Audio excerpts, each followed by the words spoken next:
You're not ready for this? And that's exactly why you need to hear it. Most men talk about mindset like it's a playlist you put on when you feel sad. That's weak. That's noise. My honest take on Andrew Tate's mindset is simple. It's not motivation, it's not inspiration, and it's definitely not comfort. It's a language. And if you don't speak it, you live your entire life as a tourist in someone else's world. Here's the uncomfortable truth.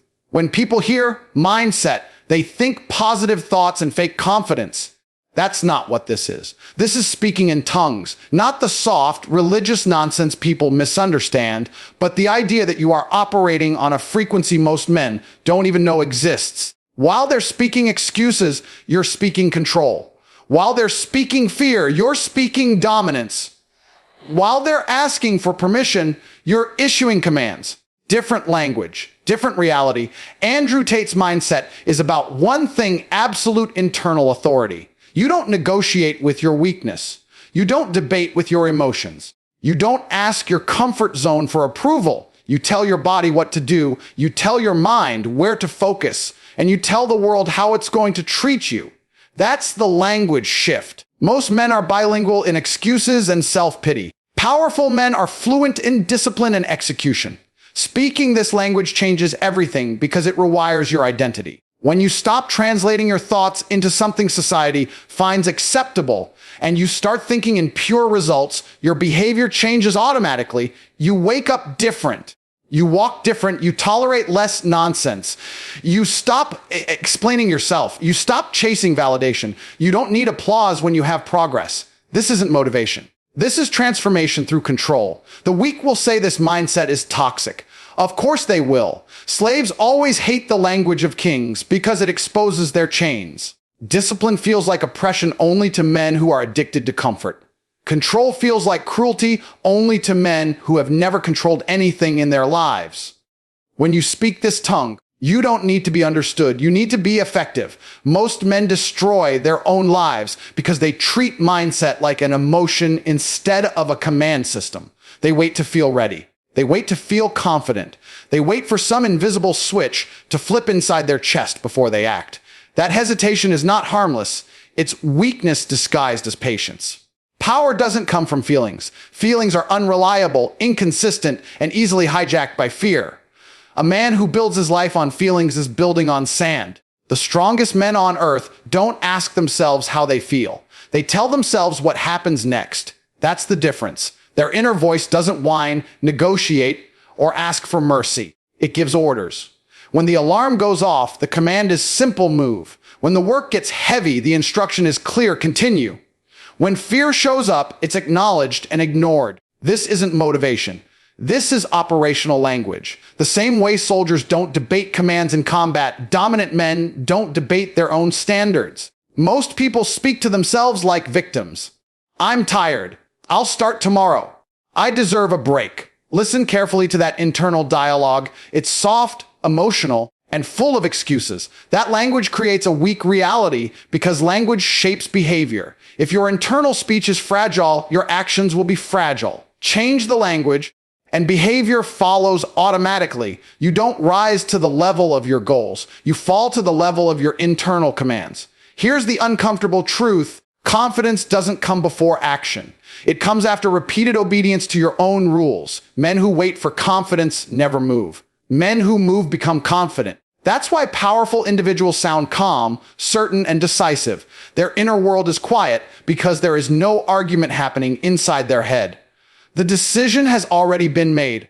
Execution is the only remaining step. When mindset becomes a language of command, hesitation disappears. You don't waste energy convincing yourself. You don't bargain with comfort. You don't dramatize difficulty. You issue instructions and follow them. Over time, your nervous system adapts, resistance weakens, action becomes normal. This is how identity shifts. You stop seeing yourself as someone who trees and start operating as someone who executes.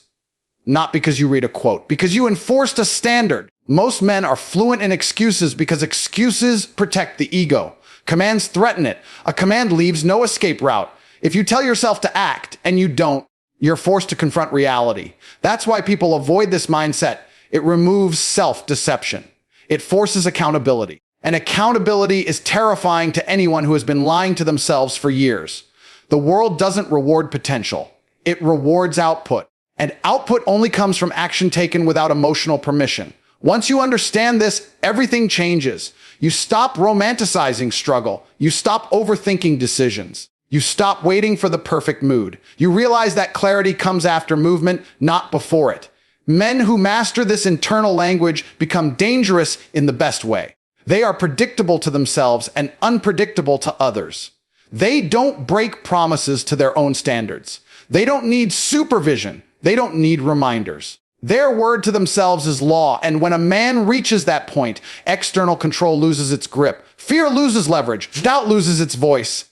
If your inner dialogue still sounds like a conversation, you are not in control yet. Control begins when the conversation ends and commands replace it. That shift alone separates the men who consume content from the men who build outcomes. Most men lie to themselves about discipline because the truth is too uncomfortable to accept. They call themselves ambitious, driven, hungry, but their daily behavior exposes them. Discipline is not a personality trait, it's evidence. It's the receipt that proves you actually have authority over yourself. Without it, every claim of confidence, strength, or leadership is just noise. If you cannot enforce rules on your own behavior, you are not in control, you are pretending. Authority always reveals itself through consistency. Anyone can perform when they feel inspired. Anyone can act tough on a good day. Discipline shows up when motivation disappears, when the body resists, when the mind looks for exits. That's the moment where real power is tested. A man who still executes under resistance has authority. A man who stops the moment it gets uncomfortable never had it to begin with. Look closely at how most people live. They wake up late, react to notifications, eat whatever is convenient, spend impulsively, and call it freedom. That's not freedom. That's a lack of command. Their schedule controls them. Their urges control them. Their environment controls them. Discipline flips that equation. Discipline is the act of putting structure where chaos used to be and enforcing it daily without negotiation. This is where most men get exposed. They want respect without structure. They want results without routine. They want the image of control without the responsibility of enforcing it. But authority doesn't come from what you say. It comes from what you consistently do, especially when nobody is watching. Your habits are your real rank. Everything else is cosmetic. Discipline is not punishment. It's alignment. It's the ability to make your actions match your standards instead of your moods. When a man lacks discipline, his emotions are in charge. When discipline is present, emotions become background noise. You still feel tired. You still feel resistance. You still feel fear. The difference is those feelings no longer get a vote. Men who build discipline stop asking themselves what they feel like doing and start asking what must be done. That shift alone eliminates most internal conflict. The mind becomes quieter because there is no argument. The rule is clear. The action follows. Over time, this creates a reputation with yourself. You begin to trust your own word. That self-trust becomes confidence, not loud confidence, calm confidence, the kind that doesn't need validation. Weak men avoid discipline because it removes their excuses.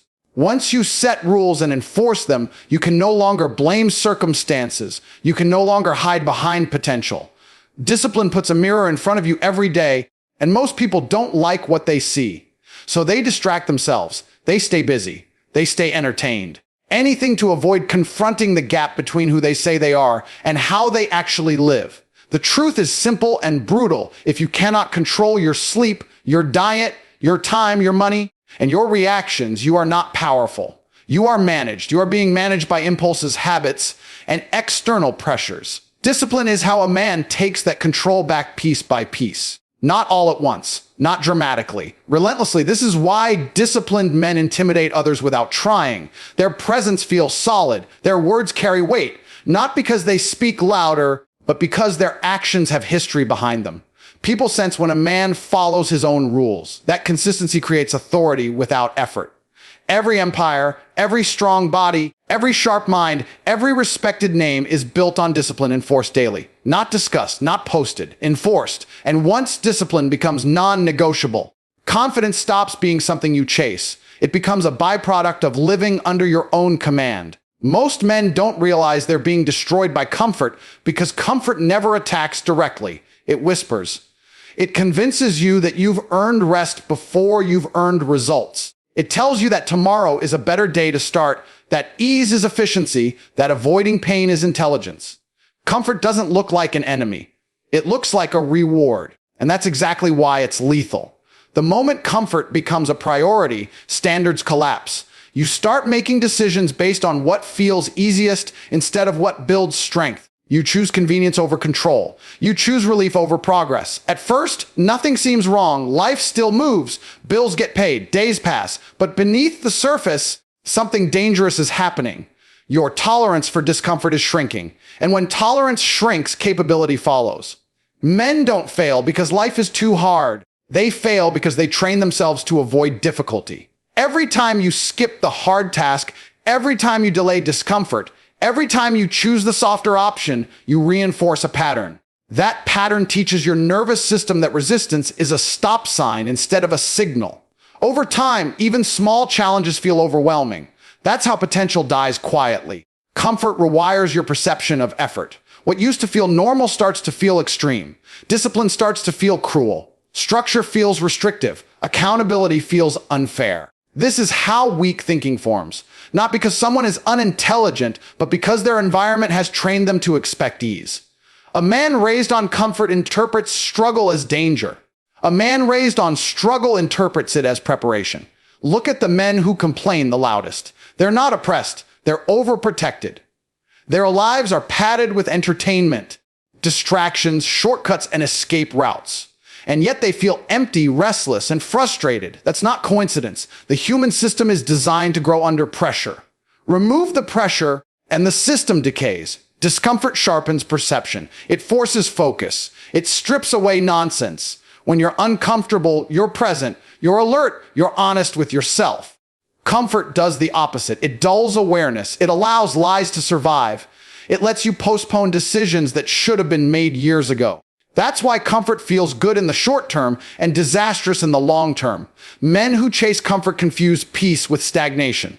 Real peace comes from competence, not ease. From knowing you can handle pressure, not from avoiding it. From trusting yourself in chaos, not from hiding in routine. Comfort never builds that trust. Only repeated exposure to difficulty does. The strongest men deliberately place themselves in environments that demand more from them. Not because they enjoy suffering, but because they understand the exchange. Discomfort in controlled doses builds resilience. Resilience builds confidence. Confidence builds authority. Authority builds freedom. Comfort promises freedom but delivers dependency. Once a man becomes addicted to comfort, discipline feels like punishment. That's the trap. Discipline isn't punishment, it's recalibration. It's returning yourself to a state where effort feels normal again, where doing what's hard feels natural, where avoiding difficulty feels strange. That shift doesn't happen overnight. It happens through repeated intentional resistance. Comfort is seductive because it feels deserved. You worked hard once, so you rest forever. You struggled before, so now you coast. That logic sounds reasonable until you look at the results. Stagnant bodies, dull minds, unfulfilled lives.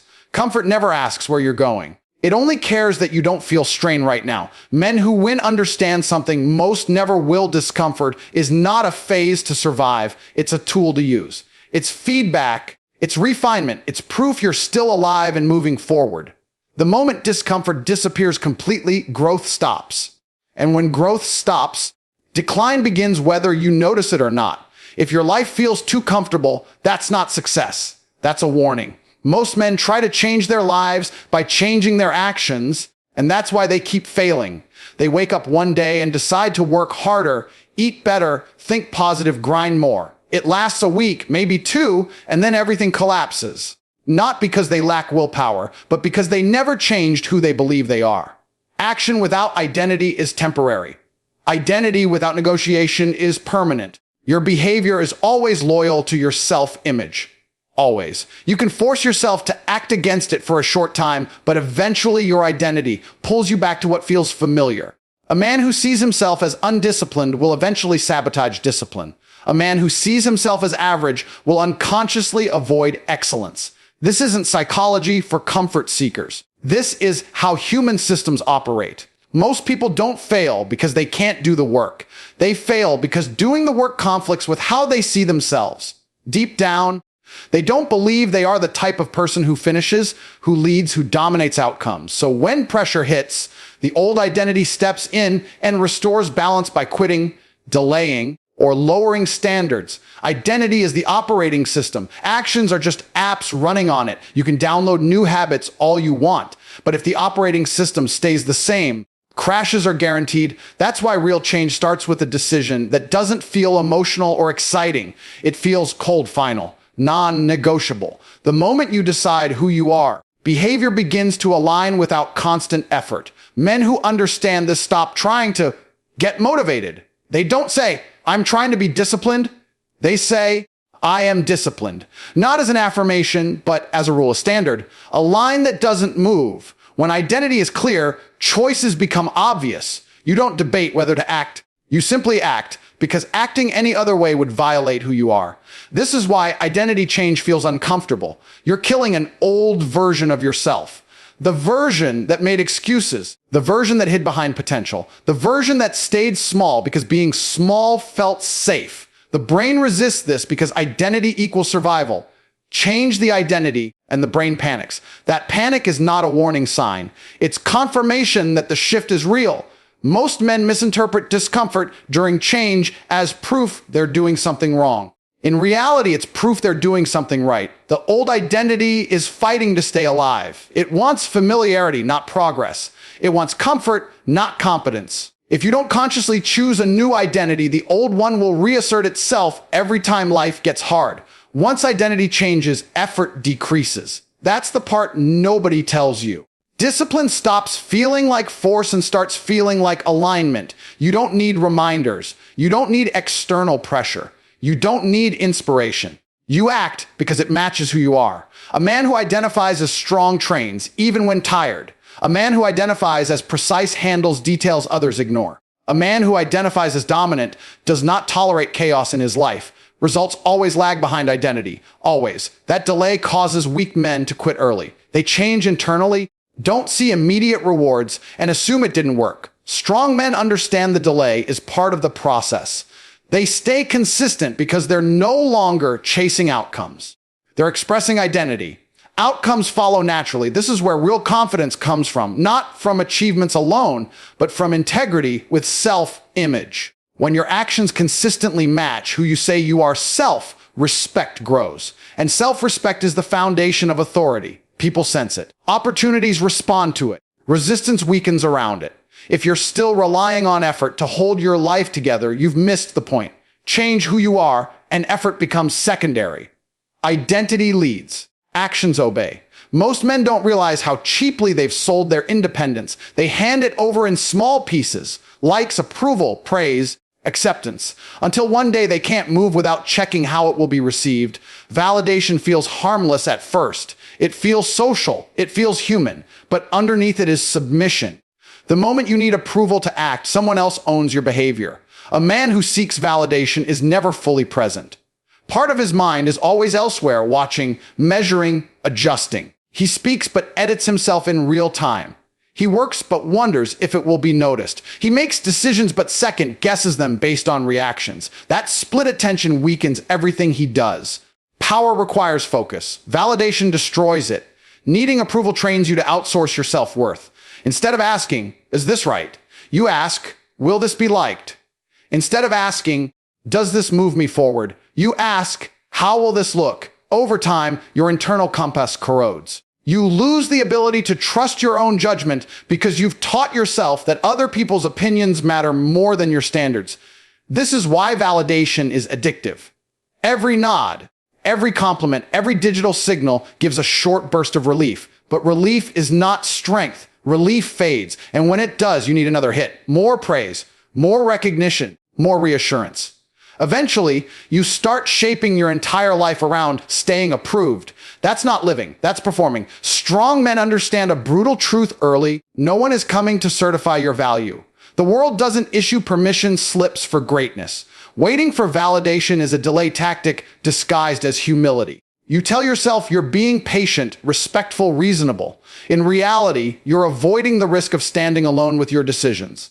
Validation also corrupts honesty.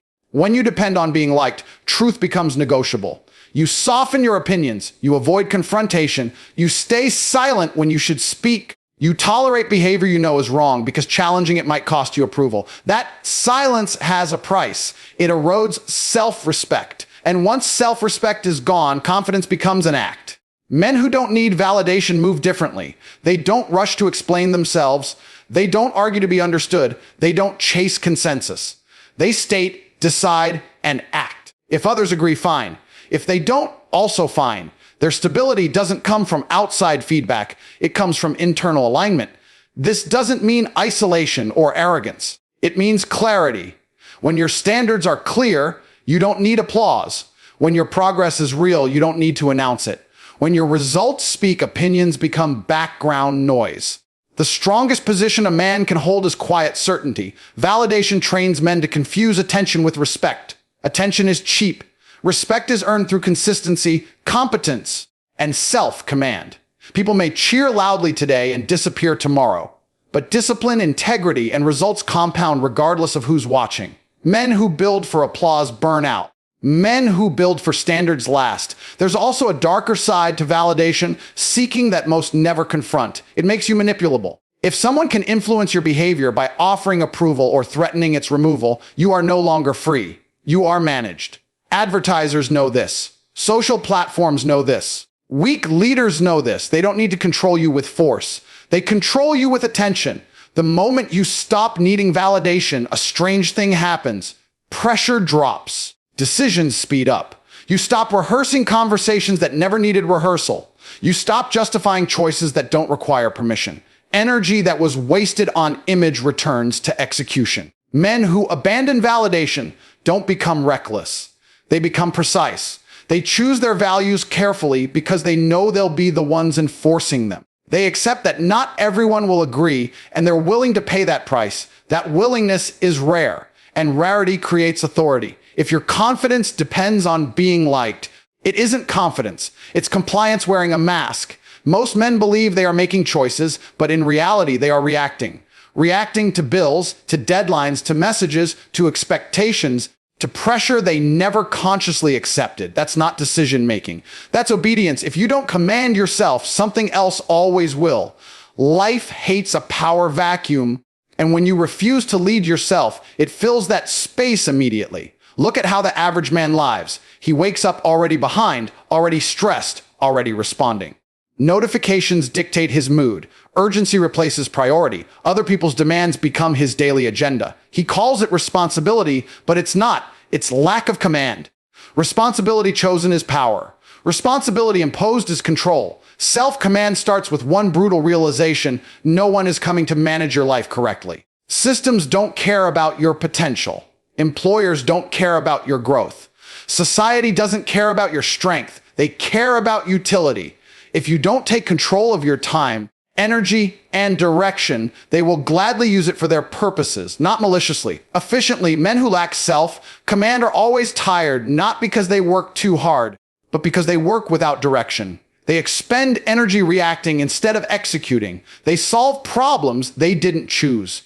They fight fires they didn't start. That constant reactivity drains focus and kills momentum. Over time, it creates resentment, confusion, and quiet anger with no clear target. Commanding yourself means setting rules before emotions show up. It means deciding in advance how you operate under pressure. When stress hits, you don't improvise, you execute policy. Weak men make decisions in the moment based on how they feel. Strong men decide once and follow through repeatedly. This is why self-command feels restrictive at first. It removes flexibility. It removes excuses. It removes the comforting lie that you'll figure it out later. Later is where ambitions go to die. Men who wait for clarity never move. Men who move create clarity.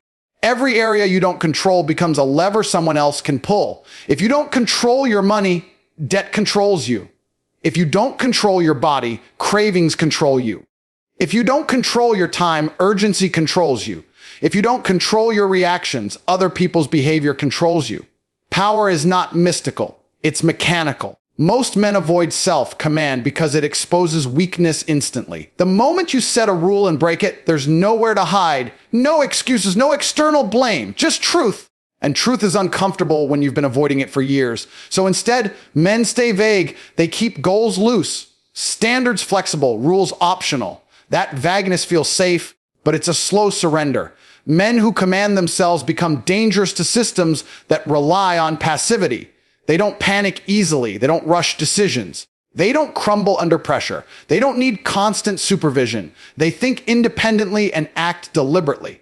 That level of autonomy is rare, and rarity always creates leverage. Self-command also changes how the world responds to you. People sense when a man is not easily pushed, rushed, or manipulated. Conversations shift. Boundaries are respected without being announced. Expectations adjust. Not because you demanded it, but because your behavior enforces it naturally. There is no neutral position here. You are either directing your life or being directed. You are either issuing commands or receiving them.